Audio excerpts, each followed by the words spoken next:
हाँ जी बेटा जी, क्या हाल चाल आप सबका। होपफुली आप सब बहुत बढ़िया होंगे और मई में होने वाले एग्ज़ाम्स की प्रिपरेशन बढ़िया चल रही है आपकी। तो आज बेटा बात करने जा रहे हैं जी मई 23 के लिए जो टैक्सेशन का आरटीपी आया उसकी। टैक्सेशन का आरटीपी हमेशा ही काफ़ी इंटरेस्टिंग होता है और ये एग्ज़ाम भी काफ़ी इंटरेस्टिंग होता है। ये एग्ज़ाम डिमांड करता है कि आप थॉरली पढ़ें, अच्छी आपकी नॉलेज हो, शॉर्टकट्स ना यूज़ करें, तभी ये क्लियर हो सकता है। तो बात शुरू करते हैं जी पहले केस सिनेरियो से। हाँ जी, फर्स्ट क्वेश्चन आरटीपी मई 23। देखें जी, case scenario. Kishore and son is a dealer of coal. Coal में डील करता है। Its turnover for the financial year 21-22 12 crore. तो किशोर एंड सन का जो टर्नओवर है पिछले साल का 12 करोड़ है, तो एक बड़ा सेलर है ये। आपका ध्यान ये क्वेश्चन एक पर्टिकुलर कॉन्सेप्ट की तरफ ले जाने की कोशिश कर रहा है। होपफुली जो आपकी रिवीजन अच्छी है तो आपके दिमाग में वो चीज़ें चलनी शुरू हो गई हैं। The state government of Hyderabad granted a lease of coal mine to Kishore and son. ठीक है जी, ये डीलर है, कोयला बेच रहा है, तो कोयला तो नेचुरल है जी, माइनिंग से आना है। तो माइन की जो लीज है वो स्टेट गवर्नमेंट ऑफ हैदराबाद ने इसको लीज इस दिन ग्रांट की है और उन्होंने इसके लिए कंसिडरेशन चार्ज किया 11 करोड़ की। तो देखना होगा कि स्टेट गवर्नमेंट कुछ टीसीएस वगैरह कलेक्ट करेगा कि नहीं।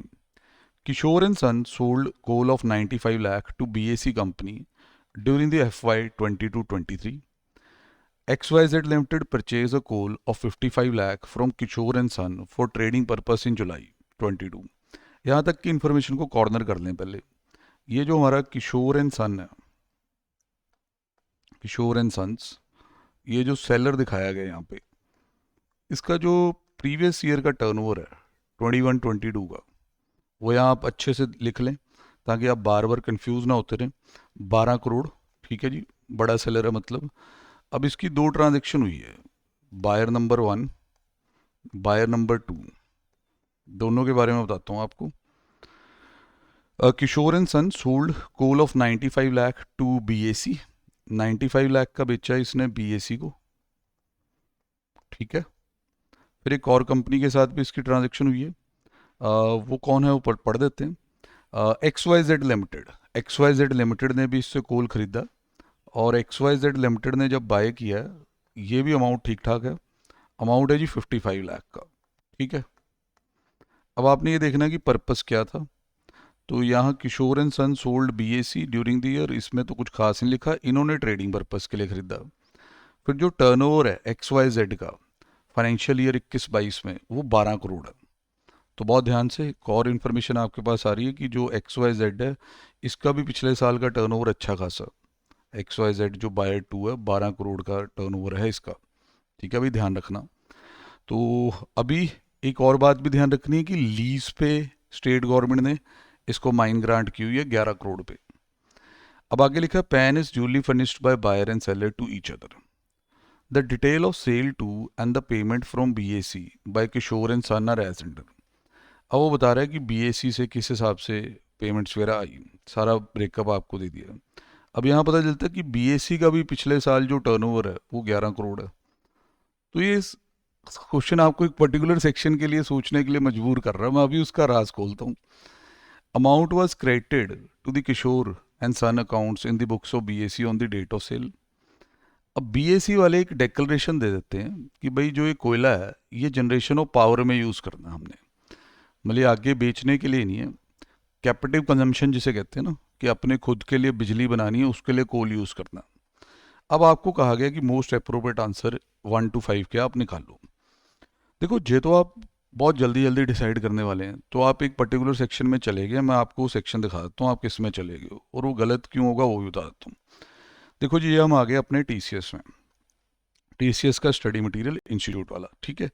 तो आपको ना इस सेक्शन की याद आनी शुरू हो जाएगी और ये काफ़ी पॉपुलर भी है क्योंकि इसकी एक टीडीएस के सेक्शन के साथ लड़ाई होती है, ये वाली 206C1H, जहाँ भी टैक्स कलेक्ट करना होता है अगर गुड्स की वैल्यू 50 लाख से ज़्यादा हो और सेलर थोड़ा बड़े स्टेटस वाला होता है। यहाँ पे सेलर का मतलब भी मैं आपको यहाँ दिखा देता हूँ, थोड़ा स्क्रॉल करेंगे तो ये सेलर आ जाएगा। यहाँ पे वही वो कहानियाँ आ जाएंगी कि भाई आपका जो टर्नओवर है 10 करोड़ से ज़्यादा होना चाहिए। तो ये कोशिश तो पूरी ये हो रही है कि आपका सेलर 10 करोड़ से ज़्यादा की सेल करता, ये पिछले साल में आप देख रहे हैं। बायर भी 10 करोड़ से ज़्यादा वाले हैं। अब जब बायर 10 करोड़ से ज़्यादा वाले हैं तो बंदे 194 क्यू में भी जाएंगे क्योंकि उनको ये सेक्शन भी याद आ जाएगा कि भाई 194 क्यू में 194 क्यू में हमें टीडीएस काटना होता है कि अगर हम एक बड़े बायर हैं, बड़े बायर का मतलब पिछले साल में 10 करोड़ से ज़्यादा और इस साल की परचेज आपकी 50 लाख से ज़्यादा, ये सब कुछ कंट्रोल में रखो, ऐसे इस पे लगा ना देना। पहला सवाल सुनो कि पूछा क्या है, क्योंकि जो वो पूछ रहा है उसकी भी तो रिस्पेक्ट होगी ना। आओ जी सर, पहला सवाल क्या पूछा, हु इज़ रिक्वायर्ड टू डिडक्ट/collect tax at source in respect of the lease of mine by state government of Hyderabad to Kishore and Son and at what rate? Sir पहले तो जो माइन की लीज ग्रांट की गई है 11 करोड़ रुपया state government के द्वारा लिया गया है, उस पर पूछा जा रहा है कि कौन टीसीएस कलेक्ट करेगा या टीडीएस डिडक्ट करेगा। सर इसके लिए तो आपका टीसीएस का सेक्शन जहाँ शुरू होता है ना, सिंपली आपको वहाँ पहुँचना है, आपको इधर जवाब मिल जाएगा। मतलब टीसीएस का लॉ आपका स्टडी मटेरियल में जहाँ शुरू होता है बस वहाँ आप पहुँच जाए। ये हम पहुँच गए बेटा। ये देखें, tax collection at source, basic concept, बस बेसिक कॉन्सेप्ट ही हो जाएगा पहला part. Under section 206C1 seller of certain goods are required to collect from buyer at TCS at a specified rates। Goods देख लो यहाँ पे, नेचर ऑफ गुड्स आ रहा है, alcoholic liquor, tendu leave, timber. Minerals देखें, minerals being कोल, lignite और iron ore, लिख के आ गया। उसके बाद ये भी क्लियर कर देता है 206C1C, क्योंकि यहाँ पे ना लीज ग्रांट हुई है तो बंदे को लगता है कि यार जैसे तो कोल बेचा है तो लगेगा ना, तो माइनिंग की लीज की तो बात हुई नहीं, वो भी आ रहा है।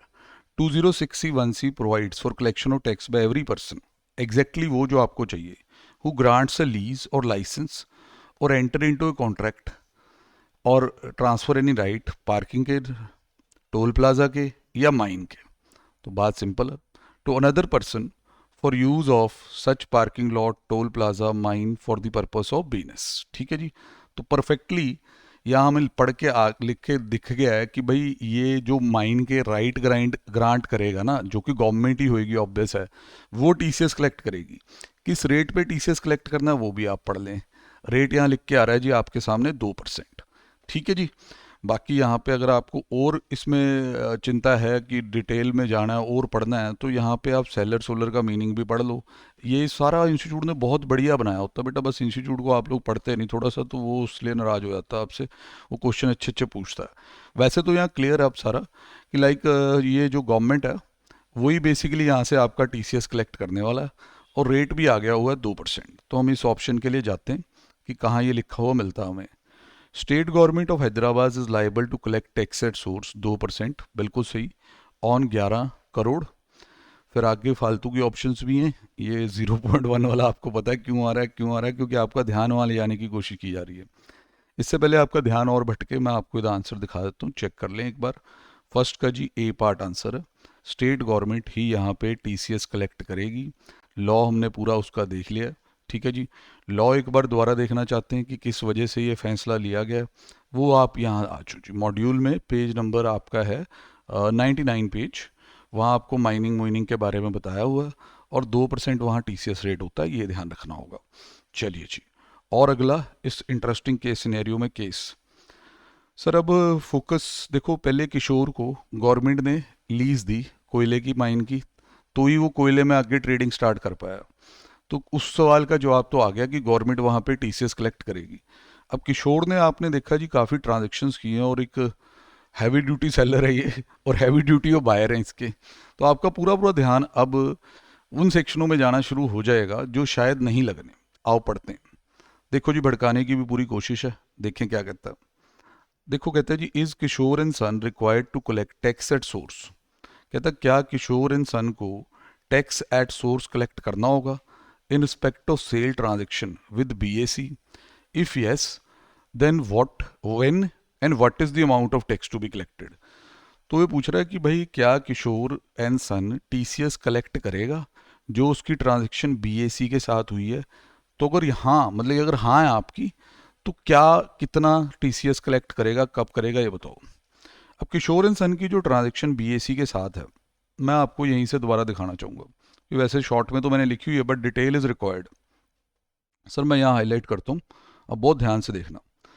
तो बीएसी के साथ जो ट्रांजैक्शन है ये है, किशोर ने 95 लाख का कोयला बेचा इसको, बीएसी को। ठीक है जी सर, बिल्कुल बेचा। तो अब आप जब और आगे बढ़ते हैं तो आगे जी 95 लाख का जब कोल बेचा तो उधर अंदर आपके दिमाग में काफ़ी चीज़ें आ जानी है। आपके दिमाग में ना एक वो जो नया नया सेक्शन है 206C वाला, समझेगी ना आगे, ये देखें आपके दिमाग में मेरे को बच्चों की क्वेरीज ही आ रही है, कहते सर इंस्टीट्यूट ये इसमें क्यों नहीं गया। देखो सर, बच्चे ये कह रहे हैं कि 206C 1H लगेगा यहाँ पे। हाँ जी हाँ जी, ये तो 1H में आएगा, यहाँ पे लगेगा। बच्चों का मानना ये है कि देखो जी यहाँ 50 लाख से ज़्यादा का कोयला है जो बेचा गया है, तो उस पर 0.1% के हिसाब से, 0.1% के हिसाब से TCS कलेक्ट होना चाहिए। सर रुक जाओ, भी रुक जाओ, मैं बता रहा हूँ आपको क्यों। आप इस सेक्शन को पढ़ो, आ जाओ हम आपकी उलझन दूर करते हैं। As per section 206C 1H, tax is required to be collected by a seller who receives an amount as a consideration for sale of goods of value or aggregate value exceeding 50 lakh in a previous year.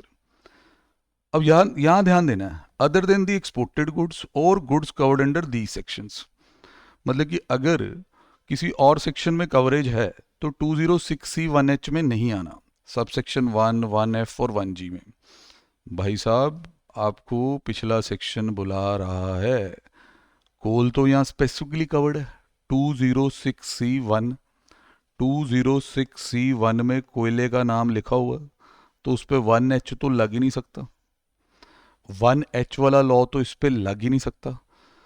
तो इसका मतलब 1H से हम बाहर हो गए। बिल्कुल sir, बिल्कुल बाहर हो गए।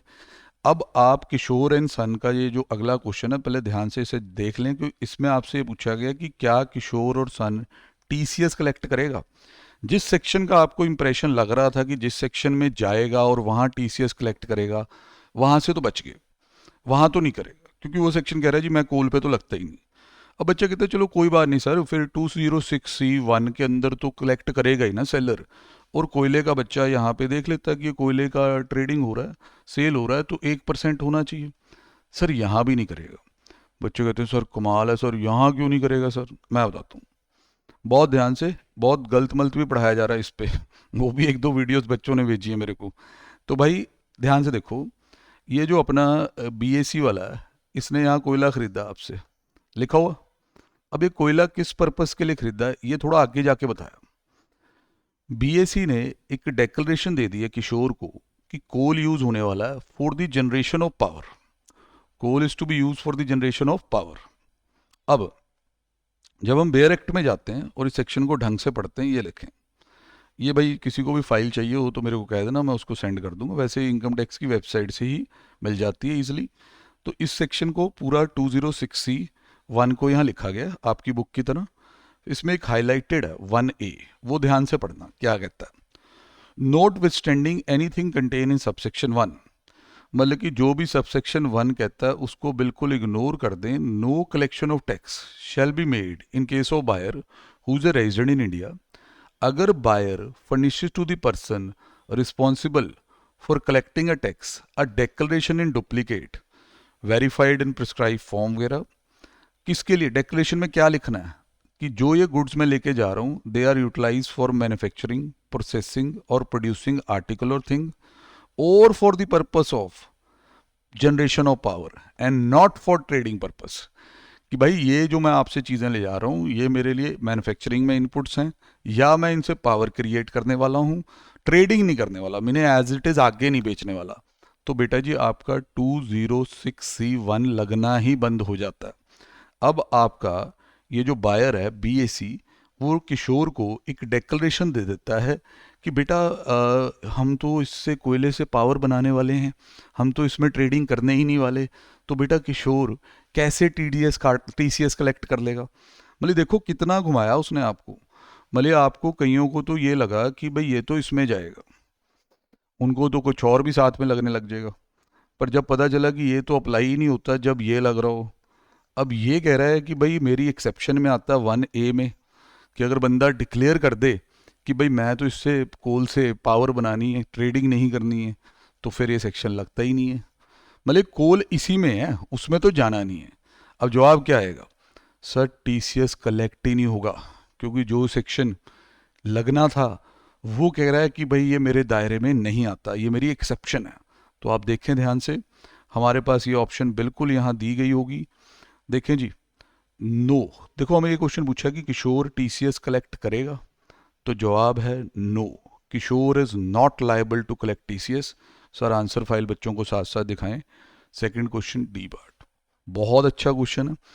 इन्होंने आपको फंसाया, पूरा ऐसे क्वेश्चन बनाया 10-10 करोड़ से ऊपर सेल करवा के कि बच्चा जी वहाँ 206C1H में जाएगा और फटाफट वो लगाना शुरू कर देगा। नहीं बेटा, अभी तक तो केस उधर गया ही नहीं। लेट्स मूव नेक्स्ट, देखते हैं जी क्या पूछता है। अब हमारे पास थर्ड क्वेश्चन आता है। तब कहते हैं जी, is Kishore and son required to collect the tax at source in respect of sale transaction with XYZ। कहते हैं क्या XYZ के साथ जो सेल ट्रांजेक्शन हुई है उस पे टीसीएस कलेक्ट होगा और क्या अमाउंट होगा। सर अगेन मैं आपसे रिक्वेस्ट करूंगा, आप सेक्शन ये वाले में रहेंगे क्योंकि कोल की ट्रेडिंग हो रही है, कोल बेचा है किशोर ने। अब ये कोल किसको बेचा सर इस बार? सर इस बार बात हो रही है XYZ की। सर XYZ ने कोई डिक्लेरेशन दिया आपको? नहीं सर, XYZ वाले तो कोयला खरीद के ले गए बस 55 लाख का, उन्होंने बताया नहीं कि करना क्या उससे। नहीं नहीं बताया सर, नहीं नहीं, ये देखो बताया फॉर ट्रेडिंग पर्पस, सॉरी भाई बताया हुआ ट्रेडिंग पर्पस है। चलो ना भी बताया होता तब भी हमने ट्रेडिंग मानना था। कैपिटिव कंजम्पशन या मैन्युफैक्चरिंग यूज एक एक्सेप्शन है। तो अब भाई अगर मैं आऊँ, लॉ लगाना है ना, देखो लॉ कौन सा लगाना है सर, ये लॉ लगाएं, ये लॉ आपका लगेगा यहाँ पे 206C1 में। जो किशोर है वो XYZ से टीसीएस कलेक्ट अब बिल्कुल करेगा ही करेगा। सर वो उसे माइनिंग के राइट नहीं दे रहा, माइनिंग के राइट तो सरकार दे सकती है भाई, ये तो माइनिंग करके जो कोयला है वो बेचा है इसको, तो 1% टीसीएस कलेक्ट कर ले भाई, इतनी तेरी जिम्मेवारी बनती है। तो 55 लाख का 1% कर लो भाई, जिस ऑप्शन में ये दिया हो उस पर टिक लगा लो। सर 55 लाख का 1% तो 55,000 ही बनेगा। तो चेक करें, ऑप्शन ए द आंसर होना चाहिए। सर थर्ड का ऑप्शन ए आंसर।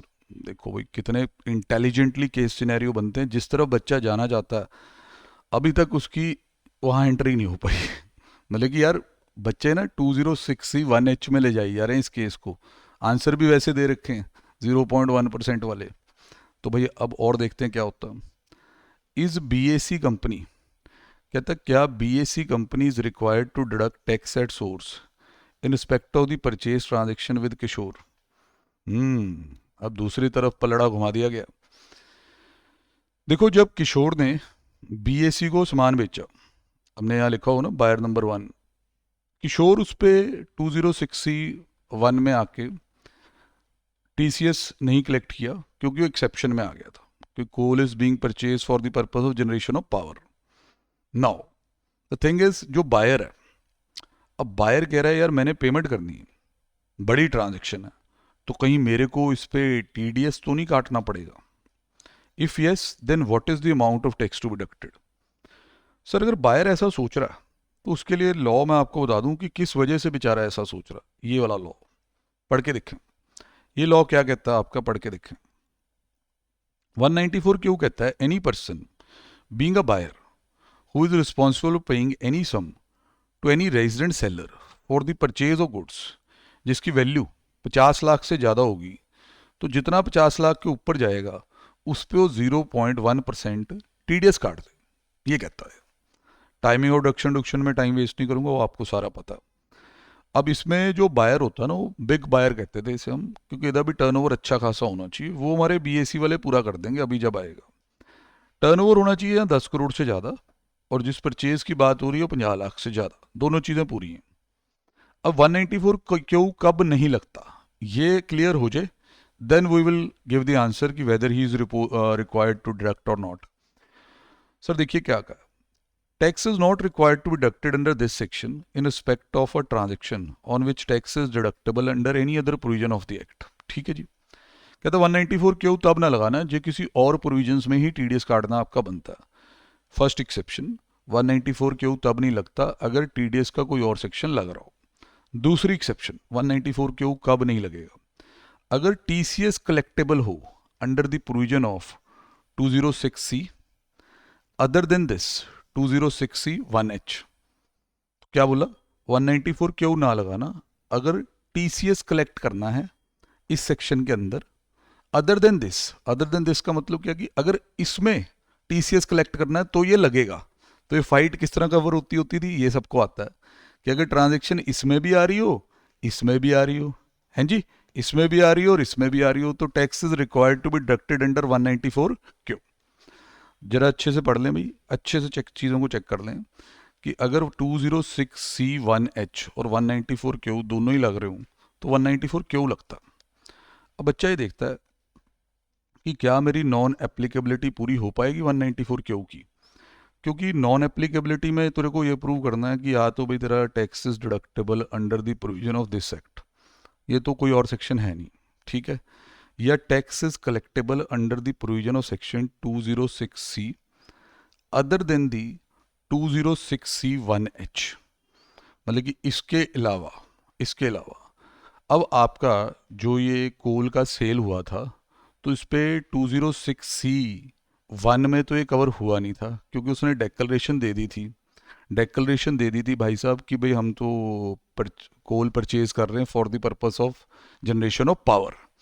तो ऐसी सिचुएशन में अगर आप दिमाग लगाएं, इस एक्सेप्शन में आप नहीं आ रहे, क्योंकि ना ही आप कोई और टीडीएस का सेक्शन बता सकते हैं, ना ही आप ये बता सकते हैं, और अगर भाई आप इसमें जाते हैं, ये तो इसमें जा ही नहीं रहा, ठीक है ना जी। तो ये तो मतलब आपको अब टीडीएस काटना पड़ेगा। तो हम यहाँ क्वेश्चन दोबारा आपके सामने रखते हैं। देखो जी, हमें इन्होंने ना पेमेंट का एक शेड्यूल दिया हो, उस पर ऊपर जाना पड़ेगा तो हम आंसर कर पाएंगे कैसे।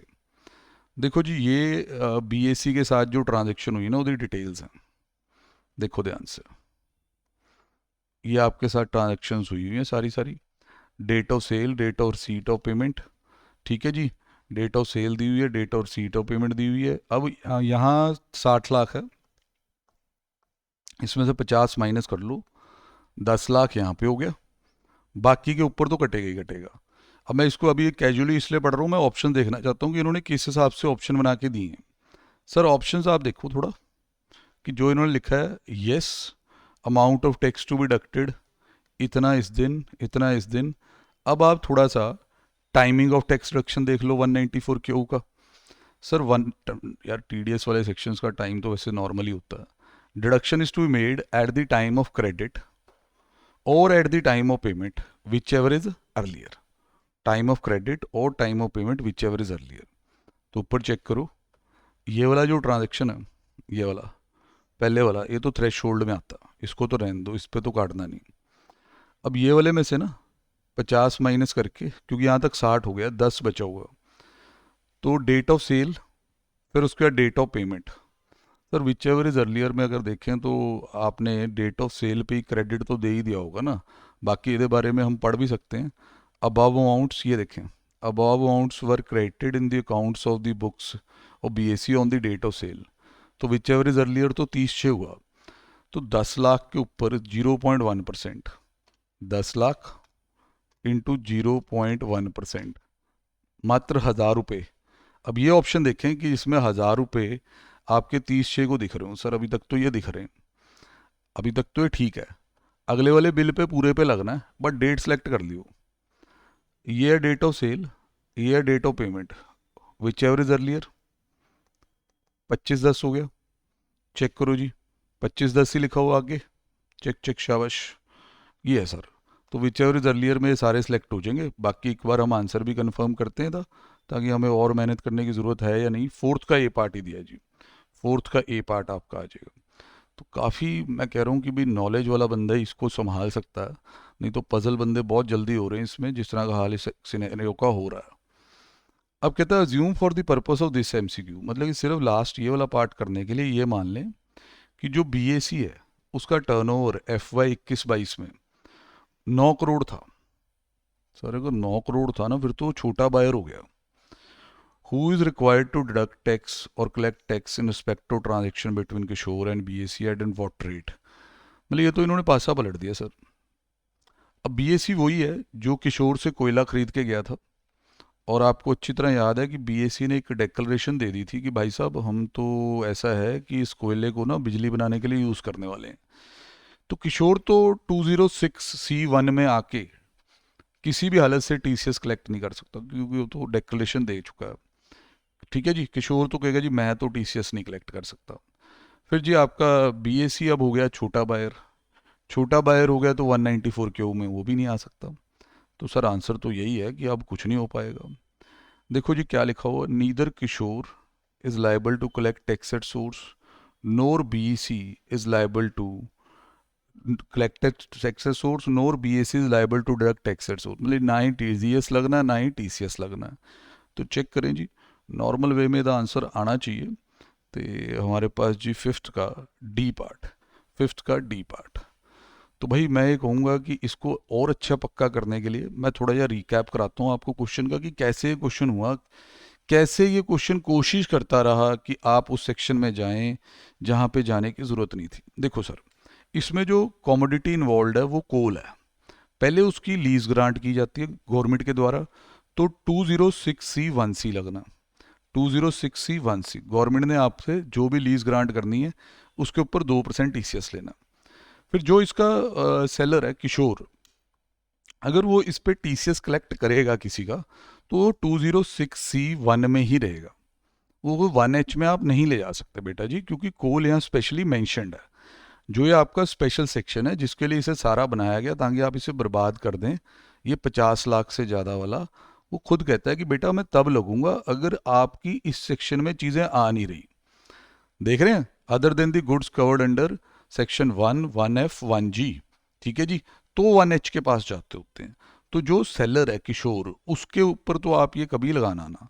फिर जब पहली बार उसने कोल बेचा तो किसी एक ने ऐसी डेक्लेरेशन दे दी कि भाई साहब हम तो इससे बिजली बनाएंगे, तो हम गए इनकम टैक्स में 206C1A में, जहाँ आके पता चला कि भाई देखिए अगर इस तरह की डेक्लेरेशन दी गई है कि ये जो चीज़ें ले जाई जा रही हैं इनसे मैन्युफैक्चरिंग होगी या पावर जनरेशन होगी, तो 206C लगेगा नहीं। ठीक है जी।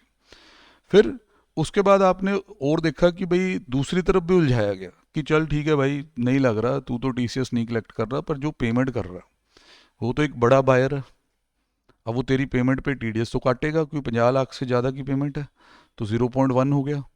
फिर वहाँ हमें नॉन एप्लीकेबिलिटी आई 194 क्यू की, उससे गुजरना पड़ा कि इससे बचेंगे तभी टीडीएस लगाएंगे। इसने लिखा था कि देखो 194 क्यू वाला लॉ तब नहीं लगाना अगर टीडीएस ही किसी और सेक्शन में डिडक्टेबल है, या tax is deductible under any other provision of section 206C other than this. अब देखो जी, tax collectable under 206C prove करना औखा है क्योंकि 206C1 में हम कलेक्ट नहीं कर पाए हैं बिकॉज ऑफ द एक्सेप्शन। तो हाँ, अगर ये वाला सेक्शन एक्टिवेट हो जाता तो 194 इसको ओवरराइड करता है, 194 क्यों। तो it's a very good question जी, बहुत इधर उधर हो रही है दुनिया, तो जरा ध्यान से करें। कोई भी क्वेरी हो तो आप व्हाट्सएप पे भी पूछ सकते हैं। मैं इसको सिंगल वीडियो ही रखना चाहता हूँ, इस क्वेश्चन की एक्सक्लूसिव वीडियो रखना चाहता हूँ, बाकी एमसीक्यू अगली वीडियो में डालूंगा। ठीक है जी।